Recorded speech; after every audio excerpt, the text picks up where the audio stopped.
Brexit. Britain has been urged to join the European Free Trade Association Court by former Judge Karl Boudenbacher.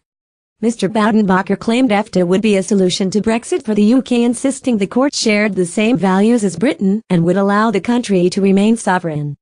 Speaking exclusively to Express.co.uk, the judge who represented Liechtenstein as a judge for the EFTA court said the door was not closed to Britain taking up the Norway option.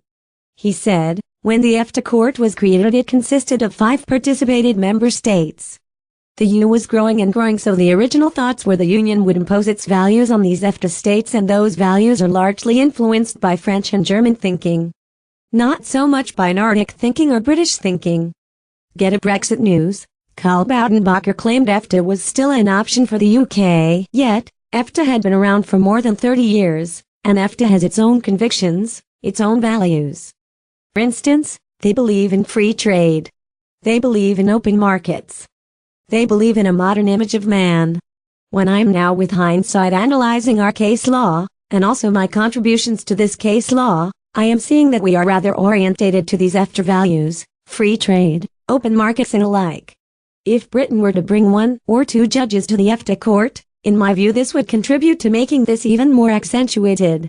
There has always been this, not a split, but 2 different views of the market economy in the countries in the north and the countries of the south that probably goes back to a region split in the 16th century. It may go back to the Age of Enlightenment. There were 2 types of the market economy developed, one more British style and one more French style, and this has never really gone away. Britain are essentially the inventors of free trade. Karl Boudenbacher. Norway, Switzerland, Iceland and Liechtenstein are all members of EFTA, with the EFTA court being responsible for all members except Switzerland. Mr. Boudenbacher also claimed the EFTA court would be more of a sovereign option than remaining tied to the European Court of Justice. Speaking back in March, he said, "There is no objective of reaching an ever closer union in our setup, it is a trade agreement.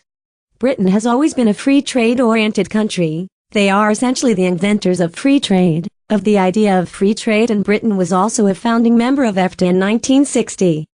By far the most important one. It was a British idea at the time. Then if it comes to the court, our member states have conceded less sovereignty than the EU states when it comes to the courts. Our setup, visa 6, the Supreme Courts of the member states, is more dominated by soft mechanisms. There is no written obligation on them to refer on clear questions to us. It is a much more flexible system, and our answers to such requests are strictly speaking advisory. That is, from a sovereignty perspective, that is favorable for our member states, and it would also be favorable for Britain. Becoming a member of the EFTA court, or the Norway option, would require the UK to join the single market, meaning Britain would effectively have to accept the EU's 4 freedoms. The Prime Minister has rejected the Norway model and has repeatedly said the UK will be leaving both the single market and customs union.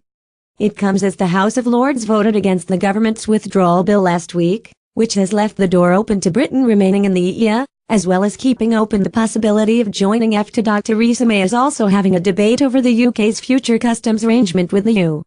The Prime Minister's plan for a future customs partnership with the EU was criticised by hardline Brexiteers. They claimed the UK would not be able to fully break away from the European Union and take back control if they followed Mrs May's model.